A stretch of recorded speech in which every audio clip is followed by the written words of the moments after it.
And we're live. Hey everybody, Robin from Backscatter here. Thanks for joining us this lovely Tuesday afternoon. I'm joined by my good friend Jim Decker back at Backscatter HQ in the studio. How you doing over there, Jim? Real good, Robin. It's kind of funny that I'm sitting in your spot and you're not. That's pretty awesome, man. Yeah, well, of course, with the most of the team working from home, you guys as our kind of our core, very small leadership crew hanging out there at HQ, getting stuff shipped every day, and of course, joining us from the studio for this live stream. It's pretty cool, even during these weird times. I like seeing how we're able to, adapt and overcome some of the other challenges facing us out there right now. The reason we're coming to you guys today is because we're going to break down some of our favorite images that we've shot underwater and how we got them. So we're going to go pretty deep into this, with everything like the mentality behind the shot, everything you need to know camera settings wise, how to approach it, how to pull it off, what some limitations might have been. We're just going to take a deep dive into our top 5 underwater images. So I want to start this off by kicking it over to Jim and asking you, Jim, explain your mindset, your mentality as an underwater photographer, and how that's going to tie some of these images together. What's your mindset when you're going out? How do you shoot? What goes into some of these shots? Yeah, well, first off with that, I have some pretty strong opinions on the way I do things when I shoot underwater. Might not be for everybody, but it works for me, and I found it to be really effective. Because as a professional, I have to come home with shots. I can't go somewhere I'm like, oh yeah, well I didn't get anything this time. So it puts a little bit more pressure on me to get something. And one of the things I do with that is I take lots of shots for things. Awesome. So let's talk a little bit about pulling the shot off and going. You shoot full manual. What's your camera settings like? Yeah. So the way that I shoot is full manual exposure on everything. So that's manual shutter speed, manual aperture. I pick the ISO. I do manual strobe output as well. And so basically what I do for things, I have a methodology for it. And it's not just like picking stuff at random. And it's actually quite simple. So I pick the shutter speed and the aperture that is appropriate for the subject. So if something's moving fast, I use a faster shutter speed. If I can have like a static scene like a reef, I can use a slower shutter speed if I want. Once I pick the appropriate shutter speed and aperture, then what I do is I adjust the ISO for my background light. Then when I have that done, then I add in the strobes as the last element in there. And with strobes, you're shooting manual, you're shooting TTL. What do you think? I hate TTL. I don't use TTL at all. For a number of reasons. Number one, for the types of shots that I most wind up doing, I could have like 2 different strobes at 2 different distances to the subject, and one needs to be turned up, one needs to be turned down. And TTL is the same strobe exposure for all strobes that you have. So for a lot of the shots I do, it just would be plain impossible to use TTL for because of that. Second thing is that a lot of times, especially in high ambient light conditions, TTL isn't accurate for those kinds of things. So I don't use it for that. And the third thing is a lot of times it's slow. Underwater, we got to go fast. We've got, peak of the action. We got to go. So TTL is kind of slow for it. Gotcha. Okay. Well, that's a pretty good understanding of kind of, the mindset and what goes into some of these shots. So what do you think? You want to take a look at the first one here? Yeah, well, let's talk about my camera rig here just real quick. Yeah, break it down for us. So basically for this, I shoot, if you've seen the articles on the website, most of the shots in them are mine. I do travel quite a bit and use anything from mirrorless, SLR, compacts. But when I have a choice, the Nikon D850 is my personal favorite with it. So I like to use that because it's fast. The image quality is excellent. The colors look great. The focusing is fantastic. Also, I like how it has a optical viewfinder on it. I find that really easy to use. I even use that with mirrorless cameras too. So that's kind of what my rig looks like when I shoot it. I know it looks big to a lot of people, but and it looks heavy. But with these floats in here, you chuck it in the ocean, it's neutrally buoyant. So it's actually really easy to shoot underwater. That's awesome. I do think it's worth noting too that the images we're going to be looking at here are not just from a big SLR rig like that either. We've got SLR, we've got mirrorless, we've got compact cameras in the mix. So I think that's, you know, even though we might all have our favorite like weapon of choice or best tool for the job when it comes to cameras, one of my favorite things about the crew at Backscatter is that you could put pretty much any current underwater camera in our hands and we're going to be able to go out and shoot it and shoot it to its strengths, you know. So whether it's the most simple compact, the most simple point and shoot, up to the most advanced full frame SLR, no matter what you have either, there is a way to put that system to the test and, you know, maximize its strengths, right, and play to what it does best. So I think that's another example of what we're looking at in some of these images. But I just want to point that out there. You don't need the great big full frame SLR to pull off awesome shots underwater. Yeah, and these techniques that I'm going over and kind of the things I'm talking about are irrespective of what camera you have. I mean, I will talk a little bit about some of the cameras and some of the strengths and weaknesses maybe of that particular model for the shot that I took. But, you know, as far as, you know, the scene don't care what camera you have. It's, you know, f-stops, shutter speeds, ISOs, strobes, that's all the same for each camera. So we can roll into that knowing that. Cool. Awesome. You want to jump into the first image here? Yeah, let's look at the, there's this eel here. This eel was shot in Little Cayman. And in Little Cayman, there's a few sites where they have like a really, really wide sand channel. And what's kind of unique about this is that this eel was just in the middle of this sand channel, which is, if you know animal behavior, this is not where eels typically live. They're in the reef hiding. I think it was the walk of shame from the night before. And so I wasn't expecting this. So when I came upon this, I had to kind of really think quickly about what I was going to do. So I picked this one. It might not be the most interesting photo to talk about, but there are some important concepts I want to go over here with this particular photo. Break it down for us. Yeah, so the first one is whenever you're in really high ambient light conditions, the sand is going to play tricks on your eyes. Because one of the things that's going to happen is the ambient light's so strong, you need to have the strobe light overcome the ambient light. When you take the picture underwater and you look at it on the screen, like, oh, the sand looks nice and white, it looks great. And then you get it on the boat and you're like, why is the sand cyan when it's on the boat? And it's because your eyes are playing tricks on you, because the high ambient light conditions there with the blue of the water are making your brain adjust, kind of like white balance. And so when you look at the screen, the beige sand, which what you see, is actually cyan because your brain has adjusted for it. And then when you actually take the photo and it looks right underwater with strobes, it'll look a little bit pink. So if you're underwater and you're like, wow, the sand looks a little pink, then you know you got it right.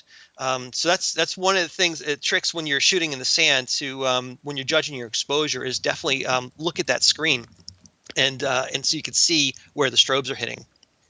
Awesome. So I know one thing we talk about a lot is like, you know, kind of nitpicking some details in the image. And there's something that you pointed out to me with this one that, like, I think the first time you said it is, you know, when you call it out the first time, you can't unsee it. So I was hoping you can sort of break down that little detail for me. Yeah, so a few things as we get into that. Because of strong ambient light, you got to reduce your exposure. So that way you're knocking down the ambient light and you're getting more strobe light onto the image compared to with the ambient light. You want the strobe light to overcome the ambient light. So you need to knock out the cyan color. So now where we're going with that is if you look at the eel and you look underneath, there's a cyan shadow underneath the eel. But then you also see other shadows that are kind of more the beige color of the sand. Well, the cyan shadow is a shadow from the sun, from the ambient light. So that's that cyan color there. And if you look, like I said, I wasn't ready for the shot when I came upon it. I had to just like really quickly kind of get in position with it. And so getting in position about this far away to the eel, that's close focus wide angle shot. So I'd normally want to shoot that at like f16, but I had to break that down to f14 because it was a little too dark. And so but I didn't have time to change my ISO because it's like a few button presses to do, and there's no time to do it. So I just had to do it with shutter speed and aperture. And so I didn't want to go below 1/125th because this guy was jamming across the sand, so I had to swim with it pretty fast to go across the sand. And so as you can see, the cyan shadow there where the strobe light didn't hit, that's all motion blurred because the shutter speed wasn't fast enough to freeze that. However, the strobe light overtook enough of the ambient light on the eel itself to actually freeze the eel. So so it's just a little detail that, like, once you see it, you don't unsee it, but it's something to think about, like when, like, oh, this thing's really moving, I need to use a faster shutter speed. Ideally, I would have been like 200, 250th for this type of shot with the eel, but there was no time to change that. Yeah, I think it's a perfect example of the power of strobe light and how it freezes motion, because you have grains of sand right next to each other that are frozen and sharp, that are being hit by that white strobe light, and then all that ambient light and the shadow underneath is very clearly motion blurred, almost like extremely so. I think it's a really cool example. And I mean, I looked at this image a lot, especially like when we were building the review, and we used this one for the Nikon Z7 review, and I never even picked up on that detail. But then once you point it out, it's like, wow, how cool is that, you know? Yeah, and so that's kind of you got to pay attention to these kind of things underwater as an underwater photographer and really think about them. So the other thing I was going to show you is strobe positioning on each one of these images. So strobe positioning for this is this. All right, I've got the strobes up as high as I can get them, as far as the arms will extend, and I have them pointed down. You got a special name for that position? Yeah, I call that the ape hanger, like Easy Rider. So with that position, the idea is that the sand is going to be the thing that's going to nuke out first for your exposure from your strobe. So if you have them in the standard car headlight position down here, the light's just going to hit the sand and nuke out the sand, and your subject is going to be underexposed. So it's like the worst thing you could have, right? So the idea is you get the strobes as far away from the subject as possible, and that, or from the sand as possible. That way, when they hit the subject that gets lit first, then the strobes fall off, then hit the sand, and that's how you can get a nice exposure on a critter that's in the sand and not blow out the sand. Nice, very cool. So let's talk a little bit about focus on this image, because I understand there's a little bit of a challenge there that may have been somewhat camera related. Yeah, so with the Z7, it doesn't have the 3D tracking like the D850 does, where you can just the camera will just sit there and track really well, and it's not quick to engage either.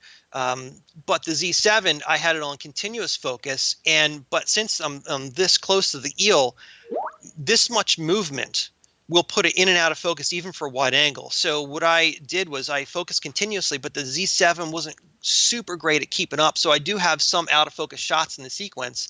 So as I'm swimming with this eel, I'm going pop, pop, pop, pop, pop, pop, pop, pop, getting as many shots as I can because the eel's moving, I'm moving, and maybe I don't have there's not one perfect shot there. You got to take a series and then you can have something to choose from. So it's the Z7 did okay, but the D850 certainly does better with the tracking of the focus. So you might have had more keeper shots to choose from, and as opposed to, you might have had nice exposure, nice composition dialed in, but if that eyeball or anything was just a little bit out of focus, that shot doesn't count. Correct. Yeah.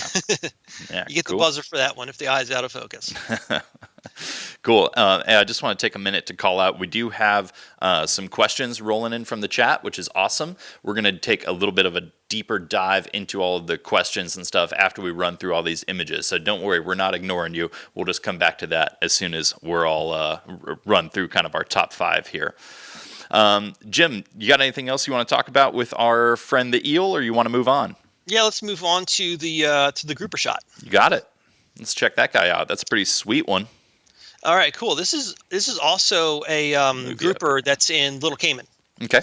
And so I shot this one with the Sony A7R IV which was I did this in January this past year, right before we were all ordered to stay at home. So unfortunately we're stuck at home for a little while. But yeah, so this was done in January. The thing with this one, the groupers, is that they're really friendly there. And notice this grouper on this cleaning station out on the wall that sticks out into the blue a bit. And there is a bit of current. When there's current, then things come to life. There's the fish come to life. The groupers go to cleaning stations. Just things start happening. That's how. It's like when that happens, you can have a more dynamic image. I mean, certainly a shot with a grouper with the mouth wide open is awesome. But it's hard to just time it where they have a yawn. They might do a yawn and then stop. But then they stay open for maybe 10 seconds. And so you have some time to get in there and shoot. And so when I see this, I just know I need to get up in there right away and start getting some shots on it. Okay, awesome. And what was it about this particular scene or subject? I mean, when we are sometimes spoiled for choice with grouper subjects down there, what was it that made this one come together for you? Well, for me, it was always being aware of your surroundings. So yeah, there's a grouper with its mouth open at a cleaning station. Great, fantastic. All right, that's great. But what else can I add to it? Well, there's some reef fish in the background, which is really nice. But then there's also the sunball. So I always like to add more elements to the image, discernible elements that people where their eye can travel around the image and look at different things. And if their eye can look around the image and look at different things, it adds more interest to the composition. So adding in the sunball to this adds just another element to it. Where wow, this is a cool image. I think something that really stands out about this one is that it is a little darker, especially around the edges, but then you get this really well lit, bright grouper face just coming out of that reef to meet you. Were you conscious of that fact as you were shooting it? How did you compensate with your exposure or your rig and your strobe positioning to get that look? Yeah, so all of that was a very conscious decision. So it's like I said before, what I do is I pick the shutter speed and aperture for the subject. For this instance, I'm doing close focus wide angle, so I pick f/16 for that for the close focus wide angle stuff. I'm coming in about this closer, maybe about this, maybe with a fist, it touching the dome, and then on the other side is the grouper. So that's about how close you got to get for this type of shot. So I do that, and so about f/16, and then because the sunball is really bright, I need to darken the exposure overall to pull the sunball in, so I go 2/50th for that. And then for the strobes, what I did was I have one strobe up really high. So now I'm below the fish. And so while I'm below the fish, I just can't keep the strobes in this little position, because if I do this, then I'm going to light the underside of the fish and the coral underneath of it. I don't want to do that. I want to light the top side of the fish. Because the fish is actually above me when I'm shooting an upward angle. This strobe here, I need to get way up and then angle it downwards. That way I'm lighting the fish. I have the arm all the way far up as it can possibly go. Well, what that's going to do is that's going to create a shadow on the other side of the fish. And that's where you're talking about the shadow part of the reef. So when I have that one, I don't want the mouth to be dark. It's what I really want is the mouth to be lit so you can see the inside of the mouth. Because if the grouper's got the mouth open, why not have that lit inside so you can actually see it? It's a kind of cool shot. So then this strobe, I have to have in really tight and angle it inwards a little bit so that I'm actually lighting the mouth in a little bit. Now, when I'm doing that with this strobe up here, this is further away. It's lighting up a larger area. I have to have this strobe turned up. This strobe that's over here, I have to have angled inwards a little bit to shoot it down the throat of the grouper. And since I'm a lot closer, I actually have to turn this strobe down. My arms are getting tired. I go back to the gym. So with the strobe on the mouth, that was a challenge, and I didn't quite get it the way I wanted to. I wanted to light up the inside of the mouth a little bit more, but when you're doing close focus wide angle, when you're so close to things, little micro movements of the strobe are going to really affect how and where the light goes a lot. So with the grouper kind of moving around, I'm moving around in the current. It was difficult to get it all the way down the throat, but this is the best shot that I got out of the sequence. Nice, that's awesome, man. Yeah, it's a great shot. Yeah, and so with having these two strobes at two different power levels, TTL is impossible for this type of situation because TTL is the same strobe exposure for both strobes. So you wouldn't be able to pull this strobe off with TTL. You have to do more creative lighting and have differing power levels for your strobes.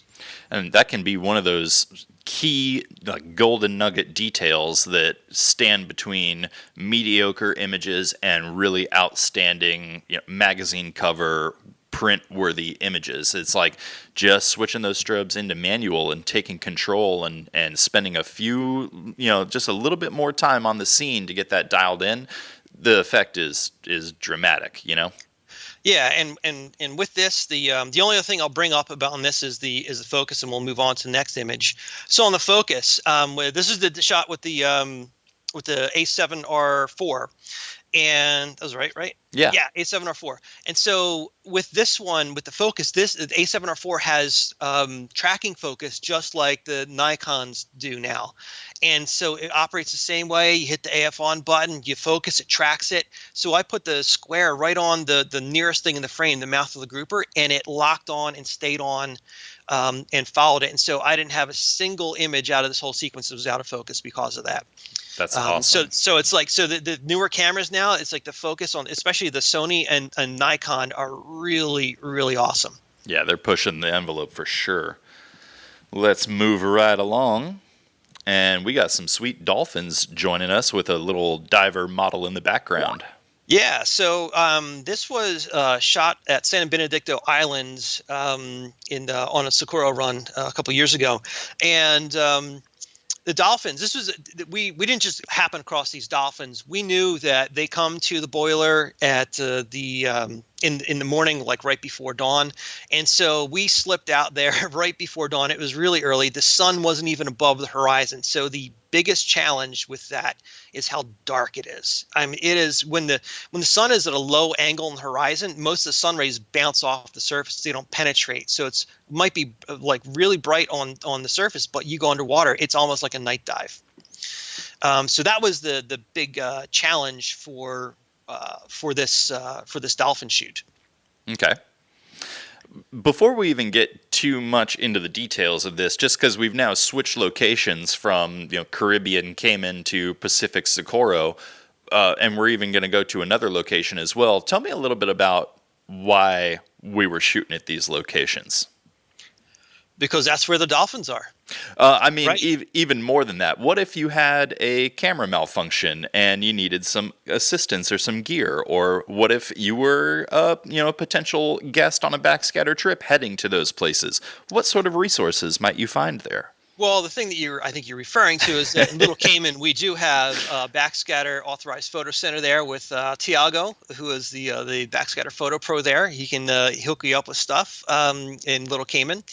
And we also have one with Nautilus liveaboards now in Cabo San Lucas, and there's Alexa and David there who can help you out with anything you need when you're on these trips.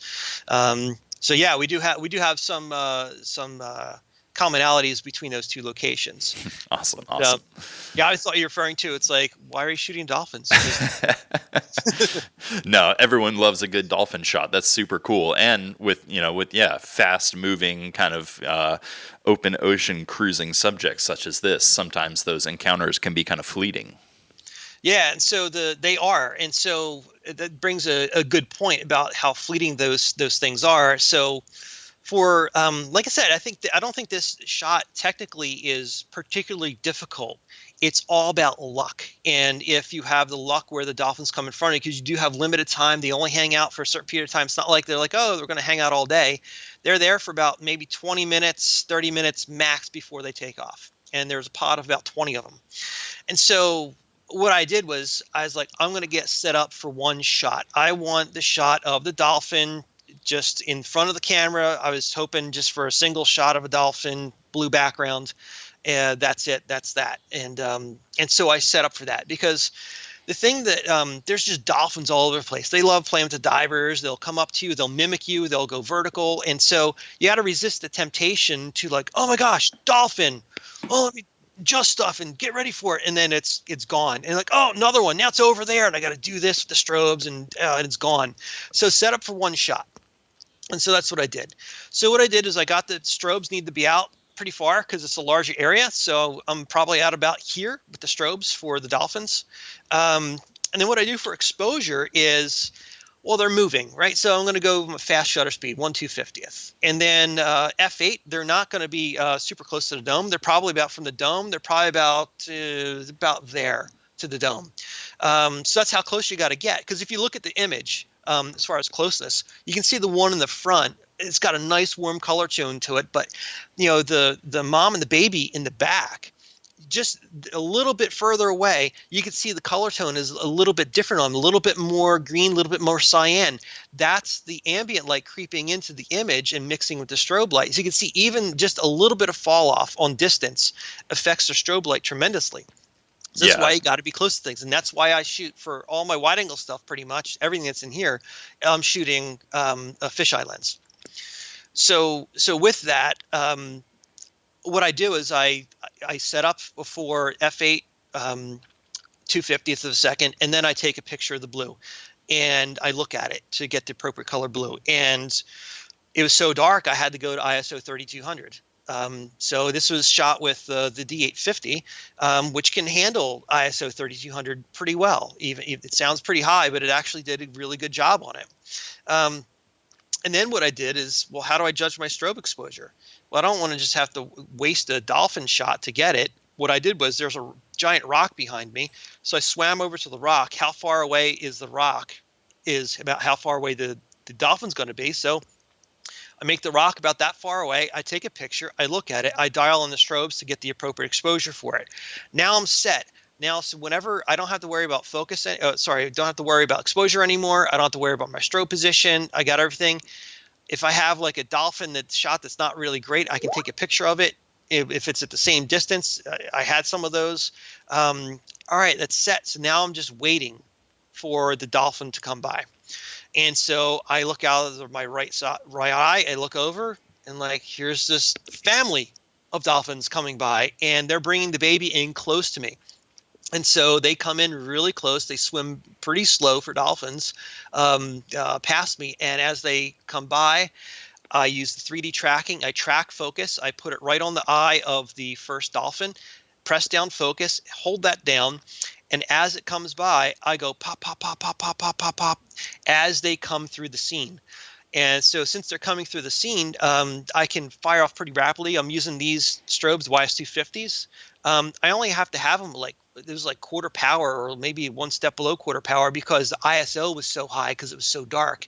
So I could get really quick recycle time on them. Even like smaller strobes like these, you'll still get like really quick recycle time out of them, even on quarter power. So you can pull that shot off even with some smaller strobes. And then you have a series of like maybe like 5 or 6 shots, and then you can pick the best one out of the bunch. And that's how this shot came together. So I think a lot of people would be totally stoked to just have a dolphin shot like that. That's, that cleanly lit, the whole family unit, just like great composition coming right at you. But then you've also got the underwater photographer model in the background in the perfect position, not getting clipped by the dolphins, just kind of hanging out there in the background where even when you punch in and you really look at the details on this, thanks to the resolution on the D850, you can make out detail on that diver's face. I think I can tell what kind of strobes they're using. So how did that come together? Because that's what makes this even just above and beyond. You know what I mean? Yeah, so one thing is that you have to keep in mind is when on a shoot like that, you're kind of looking all over the place. There's dolphins all over the place. There's divers all over the place, which means there's bubbles all over the place. And so I have plenty of shots of divers, bubbles, and dolphins that just like, it's too much going on. So one thing that I do is, where's the group? I'm going to face the other direction from the group. So I'm not shooting into the group. I'm going to shoot. It's like, think of you have like a circle, and instead of shooting to the inside of the circle, think about shooting to the outside of the circle. However, it's like everybody doesn't stay in a perfect circle. And there's this other diver from our group that was there, and I saw him in the background. And luckily, he also saw me shooting, and so he's like, "Oh, I better put my legs together." So he put his legs together, and I know that Erin, who I travel with a lot, go ask Erin if you guys have done some of those classes she's been doing. She was on that trip as well. But one of the things she says all the time is to either look pretty or get the out of the image. So that's what this diver did. Ideally, would I like to have a diver in there? Probably not. I'd like to just have the family of dolphins. But when the diver was there, he recognized what was going on, and he saw the shot coming together, and he made himself look pretty good in that shot. And I do think it adds another element and tells another story of taking pictures of dolphins. But yeah, so that's how that part of it came together. Yeah, super cool, man. It's a great shot. Anything else you want to share with us about that one, or shall we move on? Yeah, I think we can move on. All right. So let's talk about this little nudie. We got a little snooty nudie here. Yeah, so this one is this was done in Bali at a resort called Alam Batu. Hope Danny and everybody out there is doing really good.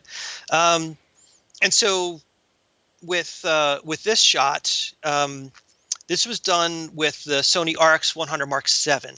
That's a compact camera, and it's not particularly good at macro. I'll tell you that. So it needs a diopter or a close-up lens to go on the front of it in order to focus better. Even with a large, this is a pretty large size nudibranch. It's probably about that big or so. So it's a fairly large nudibranch as far as nudibranchs go. But as far as what this camera can do without a macro lens, it's not going to be able to pull it off. So I had a +5 to make that work. Okay, and that's because of the 200 millimeter built-in zoom lens on that camera? That's correct. Yes. Gotcha. Yes. Cool. So let's talk about both, lighting and exposure here, because one thing that stands out, especially probably to most SLR shooters, is that you're pulling off a shutter speed of 1/2000th here. That's way faster than a traditional SLR mechanical shutter can sync. Talk to us a little bit about that. Yeah, that's correct, because with these type of shots, we're using a snoot. And for those of you who don't know what a snoot is a device that attaches to a strobe that then narrows the beam of the strobe. So then you're only lighting up this little tiny portion of the frame rather than the whole big wide frame. And you get a little bit more creative with your lighting and lighting only what you want to light. And so it makes things like nudibranchs that live on the sand really stand out from the sand, where the sand could be a little ugly. Then you can really make the nudibranch stand out. So exposure-wise, with this, what I do is I need to really darken the background as much as I can. So with a compact camera like the RX100 VII, the f-stop, max f-stop that it does is f11. And so there was so it can't go to like f22, f32, f45 like SLR macro lenses can.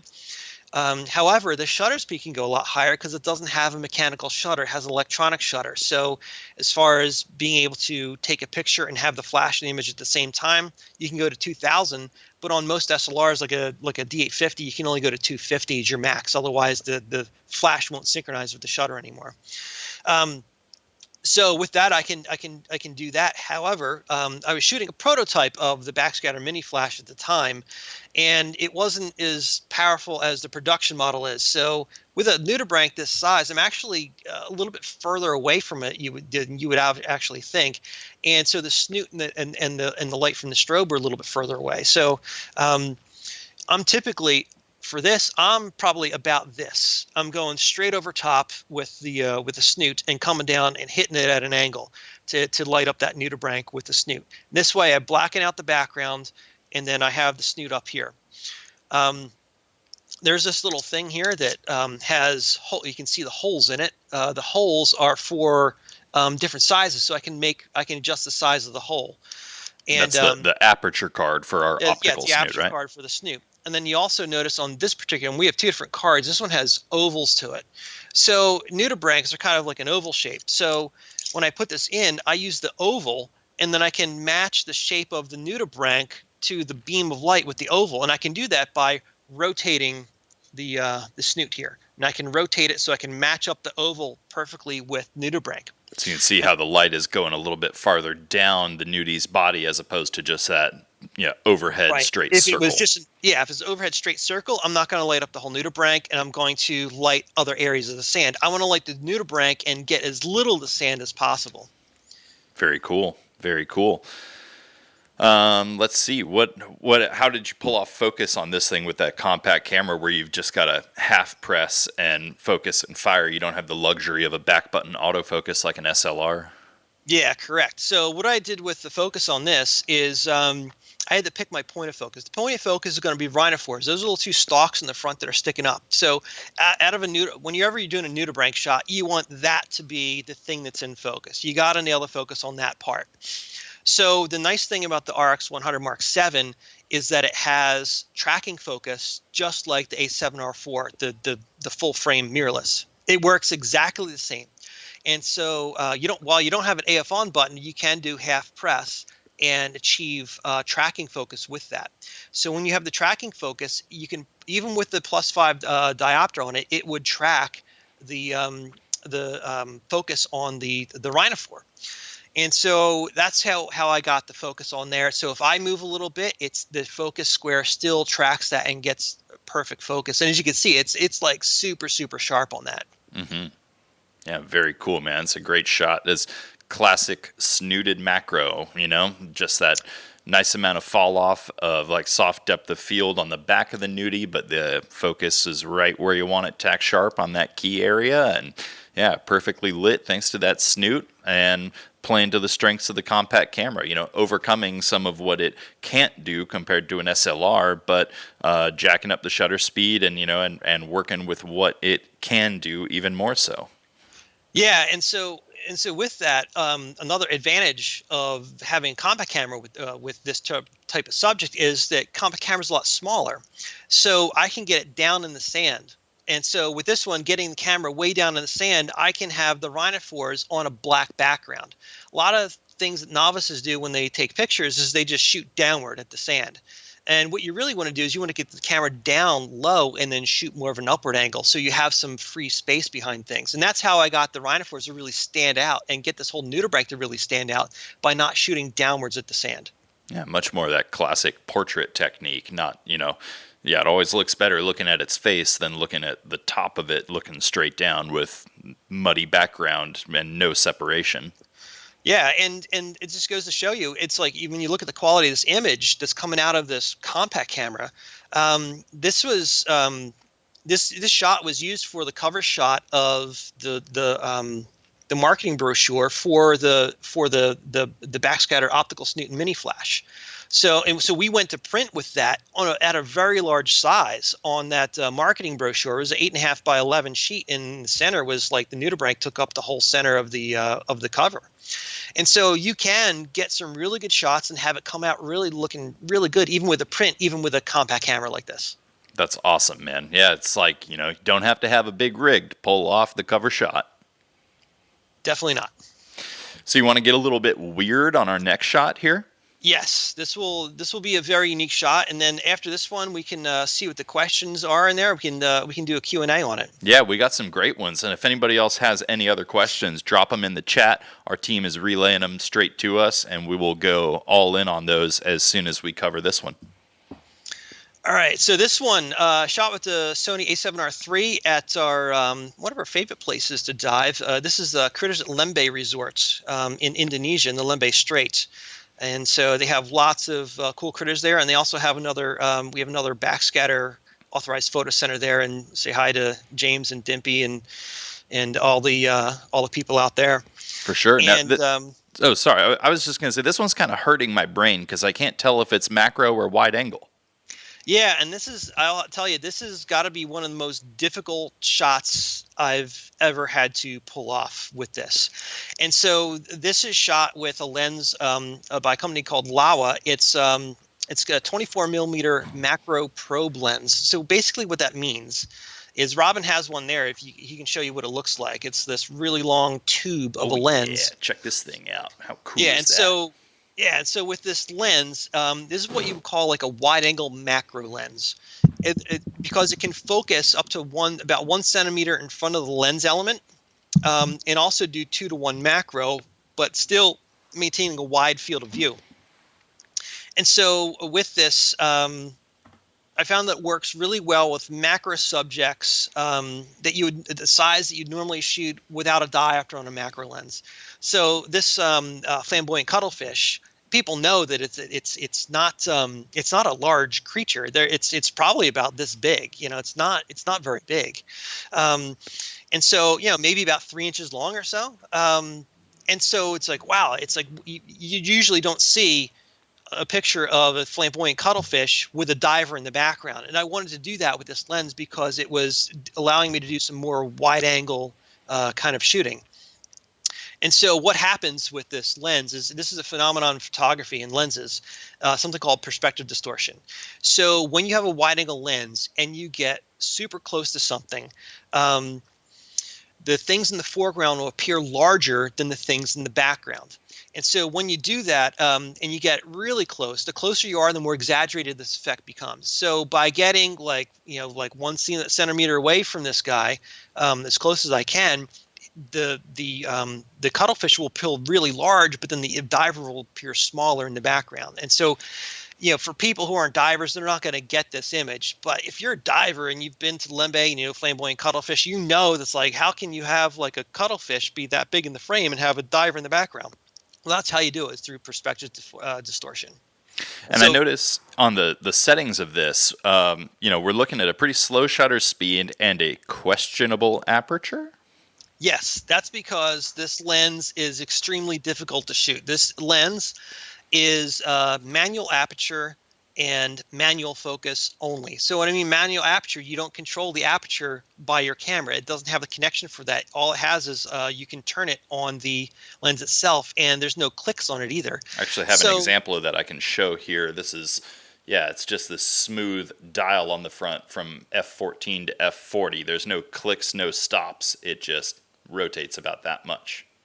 Yeah, so what I did was, I know I need depth of field. But f40 is going to be really dark, and Lembe is dark to begin with. A lot of the sites, because the visibility isn't great. So it's not coral reef diving. You're not in, clear gin water conditions. Sometimes the visibility can only be 20 feet, maybe 30 feet. 50 feet would be a good day for visibility. So it's a lot darker. And so then I didn't want to go any higher on the f-stop than f22, because then I know I have to really crank up the ISO. So with this one, it was getting darker, and I was at 32, and I didn't want to go over 3200. At 3200 on the ISO. So I kept it there, and so I actually pulled the shutter speed all the way back to a 40th just so I could get something in the background going on. I knew the strobe was going to freeze the motion of the cuttlefish, and the strobe was actually a snoot, because I didn't want to light all the sand. I just wanted to light the macro critter. So I was not only having to do manual aperture, manual focus, but I was also working with a snoot, working with a critter that was just jamming down the sand and moving constantly. These things don't sit in one spot. They move constantly. So I'm swimming backwards with my fins in the air, or in the water column, and you got a model and a diver with a spotting light back there too. Yeah. So, well, I can't take credit for that. That's a goose. He's one of the dive guides at Critters at Lembe. He is an awesome dive guide and an ever patient and excellent dive model. He made this shot happen. What he's doing is extremely difficult, because the lens it's a 24 millimeter. Usually I'm shooting fisheye with something like this, but this is only 24 millimeters, and it's got a flat port on the front of it, so it narrows it down even further. So it's not as wide as I would like to use underwater, and so he had to get down really tight to the sand and kind of get in and get it as tight as he could. That's why he's got his legs crossed. He's trying to fit himself into the frame. We talked about this in the water, doing some hand signals back and forth, how I needed to get down as low as possible. So that was a challenge for doing that. So getting the cuttlefish in the frame, getting all of a goose in the frame, and having a good composition for it. So that, and meanwhile, while this thing's moving, it's manual focus only. So I got my hand on the side of dial of the housing, turning the focus as I'm going to. So I was using the Sony A7R III for this because it's a mirrorless camera that has focus peaking on it. SLRs don't have focus peaking. and it would be near impossible to tell focus with a wide-angle lens in shooting this. It's really, really difficult. So the focus peaking, I was racking that back and forth as this cuttlefish is moving, as I'm moving, trying to aim the snoot and trying to get a goose in the back. This is super hard to pull off, and so that's where it was. I looked in there; it was 92 shots to pull off this one. So easily one of the more challenging shots you've ever had to capture. Yeah, for sure. And no TTL on this. This is manual because the cuttlefish is going to be at a certain distance away, and I know that's not going to change. So once I dial that strobe in on the exposure, I don't need to touch it again. I can forget about it. Where TTL is going to be all over the place for a shot like this, trying to shoot through a snoot. It won't know what to do because the spot from a snoot is too small for TTL to pick up and be like, what's going on? So that's why I for something like this, I use manual for it and then go from there. Gotcha. Cool. Anything else you'd like to say on this one, or should we kick it over to some of the questions we've got in the chat? No, let's go ahead and kick it over some questions. Cool. Let's take a look here. So first one from pretty early on in the stream when we were still talking about the Nikon D850. Mark Pale, sorry if I mispronounce anybody's names here. He was asking if we used a magnified viewfinder on the D850, and I think we touched on that, but let's revisit that here. Yeah, let me show you. I use for a magnified viewfinder on here, I have a 45-degree viewfinder. I use the 45-degree viewfinder for mirrorless and SLR. Even though you have the screen and stuff, I always use the viewfinder because I find that I can get myself into better positions and still see things as opposed to looking at the screen of the camera. Because a lot of times you might have to get the camera down really low like this. And if you're like this, you can't see the screen, even on a mirrorless. So I use the magnified viewfinder to, because then I can still put my eye up to it. And then for macro shooting, you're staying off of the sand. Otherwise, you'd have to dig a hole in the sand to see some of these shots, like that cuttlefish shot. I have the 45 finder on it for that because the camera is literally in the sand. So I do that. And then for wide angle, I like it for wide angle as well because a lot of times you're shooting upward angles, and then you're in a more natural position. You're not going like this. I notice when I usually go like this, I start floating upwards. But if I'm like this level and the camera is pointed up on an angle, then I'm in a better body position. Totally. Yeah, that makes sense, man. That's awesome. And the nice thing about so many housings and viewfinders is that you might buy one viewfinder and it could live with you through several different housings and cameras as you go along. Yeah, and one more thing about the finder is that some people don't realize is that this finder is actually it's an expanding viewfinder. So when you're looking through a standard viewfinder on a camera housing, your eye is actually far away from the viewfinder of the camera because you got your mask, you get the housing, and all that space. If you ever took a camera and moved it further away, you can't see the whole frame. But if you put it right up to your eye, you can see it really well. What this does is it brings it back right up to your eye, so it's a lot easier to see. It just looks like if you're looking through the viewfinder of camera, like put right up to your eye. Awesome. On land. We had a question, too, from Jerry Poppy when we were talking about the ape hangers and the strobe position. He was asking, how do you get your strobes up so quick? You know, like what's your technique, or what do you do when you're moving your strobes rapidly to respond to a scene that's unfolding right before you? All right. Well, good to hear from you, Jerry, and miss you, and we'll see you again soon. So what I do is I have on my strobe arms here, I have clamps that have a little bit finer thread, and there's different types of threads for clamps, and so the finer threads you actually get more, you can crank them more, whereas the ones that have a coarser threads, it's like they're either tight or they're loose. And so some of the older style clamps don't have that finer thread, so the finer threads on them make it easier, so you can crank this down, but then you're still able to move things. Now it's not going to stay here and land because we don't have the buoyancy of water, but you can move things a little bit easier and without having to undo the clamps and retighten them all the time. So I can just go whoomp, whoomp like that and then snap them right into position. Just kind of find that sweet spot, huh?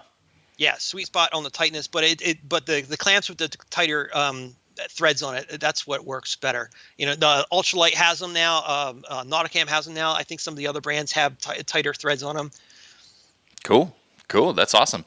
I'm going to kick it back over to our eel image here for a second because Deanne Beck was asking how close we got to the eel in this image. Maybe we can give a nice example of that again.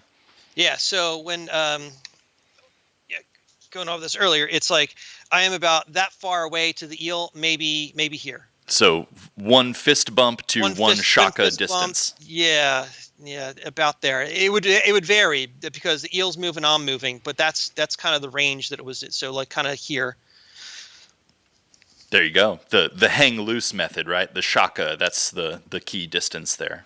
Yeah, this is close focus wide angle when you're doing this stuff. That's when you want to have your f-stop up at like f16. If you're this distance, f16. If you're like this distance, you're going to be f22 for it. So you heard it here first. That's a new hand signal specifically for underwater photography. This is no longer awesome. It's no longer hang loose. It's I'm getting ready to shoot close focus wide angle. Next question comes from Jason Washington. He was actually asking about the A7R IV video that we put on our website, our underwater sample test footage. He was asking, did we post-process that at all? Jim, if it's okay with you, I'll actually take point on this one because you shot that footage, but I did most of the editing on it. And we really did minimal post-processing, nothing heavy. That's kind of a rule with everything we post. We want to show the truest example of what actually came out of the camera.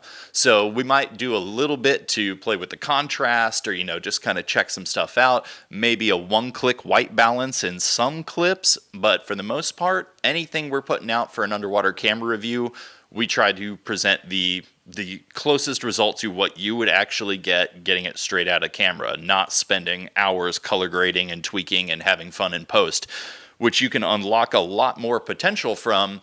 But that's not really the actual raw product.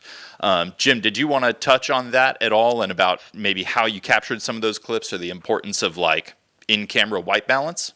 Yeah, as far as any post editing, any editing to those clips, I didn't do any of it. So yeah, I didn't do any of it. Robin did, but no. So it's like like Robin said, that it's like when we're doing these reviews, we're trying to keep it as close to reality as possible.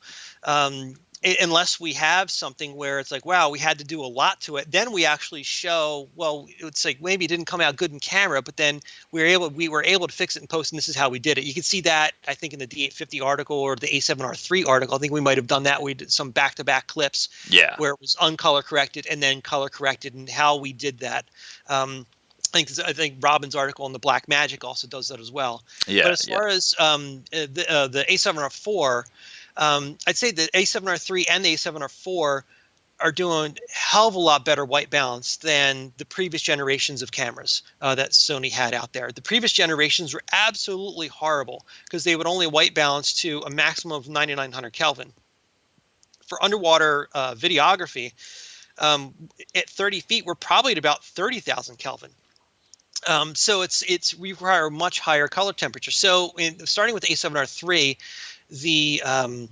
the white balance, what I noticed when I first took a white balance with it was that it said greater than 9900. So it's like, wow, I've never seen that before. It's always before it just said error. So it will go in excess, but I found that maybe 45 feet is about the limit. You could do like an ambient light white balance with one of the Sony cameras. I think the video looks pretty decent.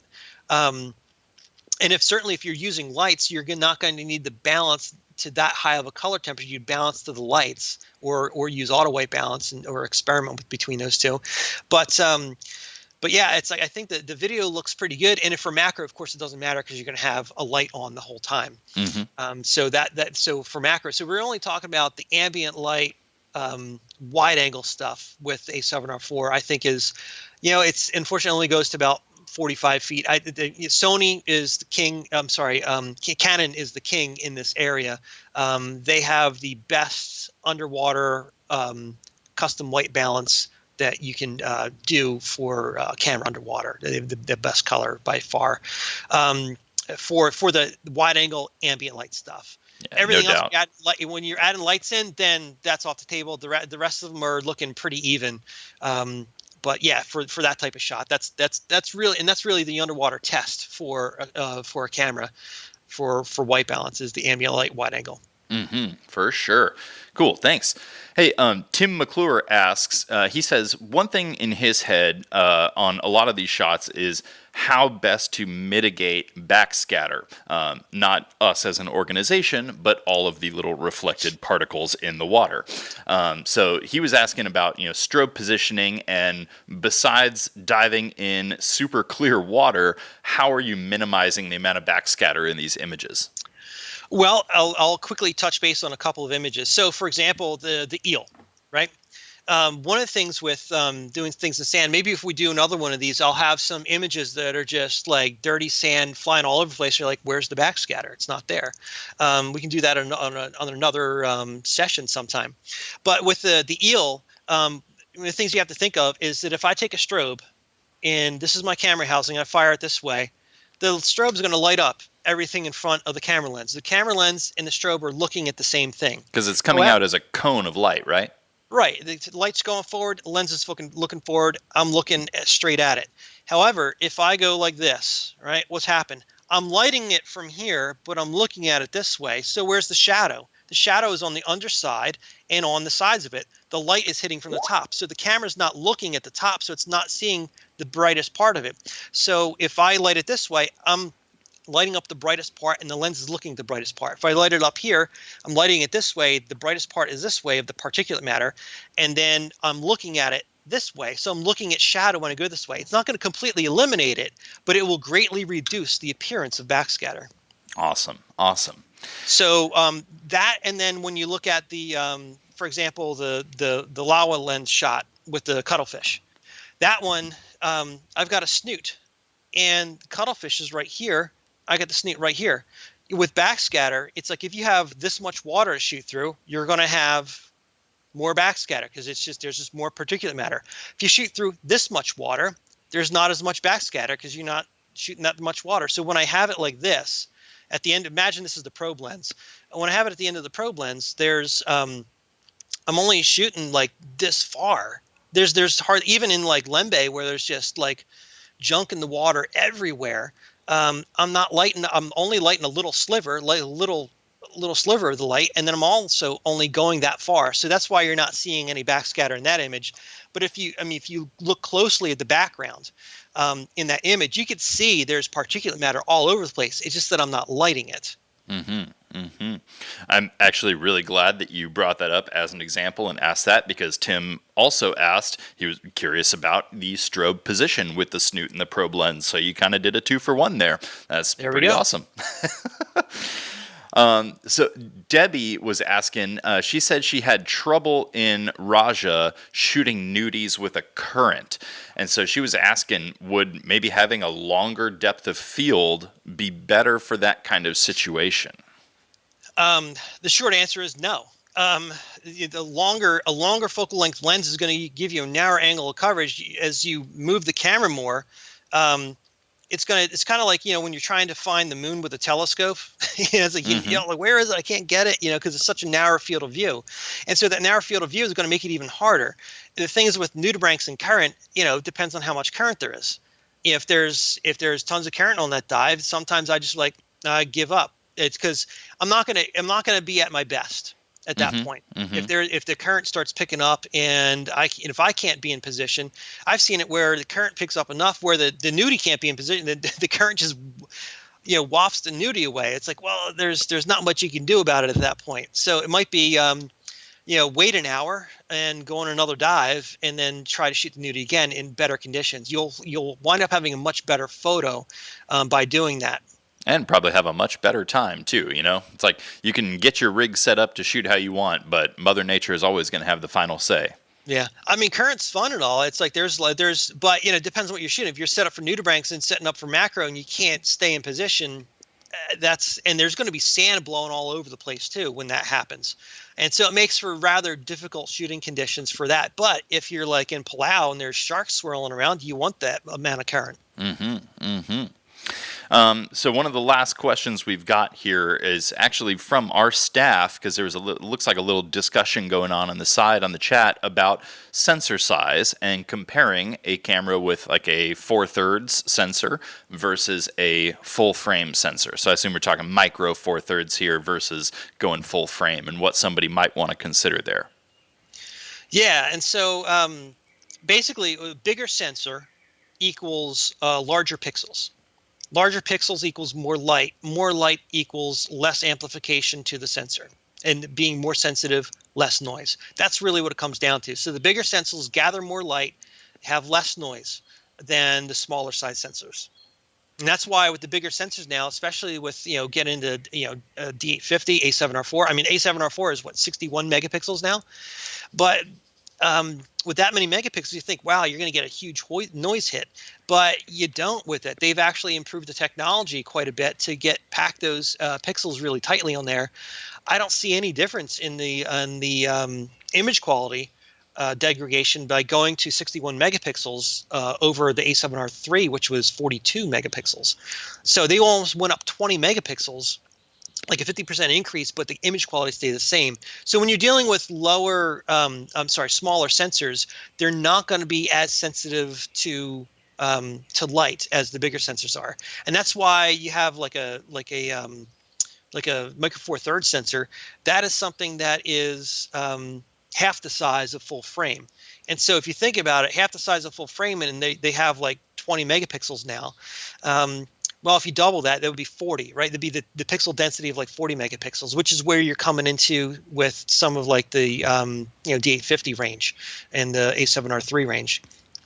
So I think you'll be able to eke a little bit more megapixels out of those sensors, but you're going to reach a limit to where you're going to start losing quality because they're not going to be sensitive enough to light. And then when you get down to the compacts, they do really well at the lower ISOs, but as soon as you start adding, getting to ISO 800, you will definitely see some noise in there. Sometimes even creeping it at 400 or 640, you'll start to see noise creep into the image on those smaller sensors, and they're just not as good at low light as their bigger brethren. However, that being said, I would say that some of the sensors now in the compact cameras are outperforming SLRs from like 10 years ago as far as noise is concerned and image quality. You're not going to get the optical image quality, but certainly the sensor image quality has improved dramatically. It's just that we're living in an age where we can have these things at our disposal and have such great image quality to them. Awesome. So I think for our final question here, since we're just over our 1 hour mark, and I know most people probably got somewhere to be and something to do, this isn't so much an image quality related question, but Vicky Osborne asked about a good minimalist setup for her TG5, not including the housing. So assuming we already have camera and housing, what else do we need to make that a key minimal setup? But I'd kind of like to combine that with a question from Stacy Valdez, who asked if it's possible to get good lighting on a wide angle shot with just a single strobe. She's also currently shooting with a TG5, but she just got one of our Backscatter wide angle lenses. So I think we can kind of roll that topic together, Jim, if you want to break some of that down for us, and let me know if you want me to show off some of the gear. I got it all right here. Yeah, go for it. I mean, so I think for a minimalist setup, it depends on what you want to shoot. Will depend upon what kind of gear you have. So if you want to shoot like dolphins, you definitely need two strobes. You're not going to be able to get away with one strobe with that because it's a large area to cover. However, if you're into shooting nudibranchs, well, you could do a minimalist setup because you only need one strobe for that. So it's going to depend on the type of shooting you want to do, not so much as wanting to keep things simple. So the simplicity will be determined by the subjects you're shooting. So as far as like doing wide angle and doing single strobe, is it possible? In some situations, yes. Again, it's going to depend upon the scene. So in these wide angle shots that I showed here today, it's all dual strobes. Could the eel shot be done one strobe? Maybe. But it will be extremely difficult to do because you're going to have to get that strobe positioned exactly perfectly over this over the center of the camera housing to then have it light the eel. Ideally, you'd want to have one strobe, maybe even leading the eel a little bit. So you'd have one on the right, more towards the head of the eel, and then the light would then spill backwards down the down the body. Because if it was just dead center, then what's going to happen is you're going to miss the head of the eel, but you'll light the body. And when you have a critter, you definitely got to light the head. Situations where one will work, I usually find on vertical shots. One kind of works a little bit better. So if you have, like, let's say you've got like a barrel sponge hanging off a wall or something like that, and you want to have a model in the background, you're more likely to be able to pull off a single strobe shot for wide angle with that, and have the one right on top of the housing. So if you imagine you're vertical like this, you've got your strobe up here, kind of here, and then you're lighting the barrel sponge in front. And then at the bottom of the frame, it'll kind of fade off into dark. You'll have to be really careful about where your position is, because you don't have another strobe to fill in the shadows where you missed it with this one. So the other thing is that when you're doing the wide angle stuff and only using one strobe, your strobe might be on the wrong side of the camera for what you're wanting to do. So let's say is something swimming this way. Well, you want to light the head, so you want to have the strobe over here. Well, what if it swims this way? Well, now you're kind of, all screwed up, because you really want to have it over here, and you can't really take this one on the arm and move it over here. It's not, the arm's not going to be long enough. So it's sometimes, there's a lot of times where I do shoot one strobe with things, but I still have two strobes on my rig, because the other strobe might be in the better position to actually light the subject. So there we go. And just because we are getting a little short on time here, I just want to call some attention to some of the TG packages we have on our website. So like Vicky looking for just a good minimalist setup, we do have some kits, like we have one package just called The Minimalist. So if they haven't already, I know our team can provide some links to those in the chat. Otherwise, right on the backscatter.com homepage, you'll find all of those as well. So I think that's a good thing to go with if you're looking for the minimalist setup for your TG camera. I think the last question we're going to get to here is kind of a nice parting shot from Luis Santiago. He was asking, do you recommend the Nikon D500, or should he just go all in and get the D850? I already know your answer to this one, Jim. Yeah, you already know the answer. And I've had this conversation with so many people, and it's like, I know, and my friend Michelle in Little Cayman, she's a dive guide down there, dive master, and she's like, she was agonizing, D500, D850. I'm like, just, because here's the thing, go with D850, because the image quality is going to be excellent. It's going to be way better than D500. Not that the D500's not good, but it's going to be way better. When you come down to it, the housing, the strobes, the arms, the lenses, they all cost the same. The only difference in cost is the camera body. So I know with her, I told her, it's like, no, you're going to make the right decision. Go D850. Just eat spaghetti for 6 months. You'll be fine. and so she got the D850, and she's like, thank you for that. And going there, it's like, I'm so happy I went that direction. And so I know that I've had similar conversations with a lot of other people between going to those two, and you will not regret the going to the D850 over the D500 for sure. Awesome. Well, thanks, Jim. That was really cool. It was great to have so many comments come in through the live chat and be able to address so many of those. It was great being able to look at some fantastic images here. It's been awesome having you guys join us for this week's edition of Backscatter TV.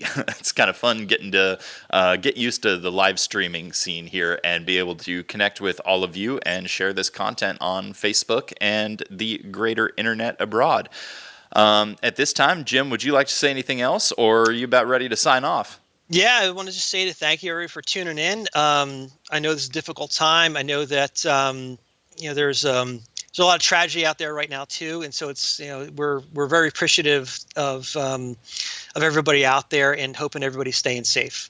And I know that we will see each other under the water again soon, and can't wait for that to happen. Can't say it better than that. So thanks for joining us. I'm Robin from Backscatter signing off. I'm Jim signing off. And we will see you next time. Thank you very much. And and if you want to rewatch this again, it will be available on our Facebook page basically forever. Or if you're tuning in a little bit later, we'll see you then. Thanks, everybody. All right, thanks.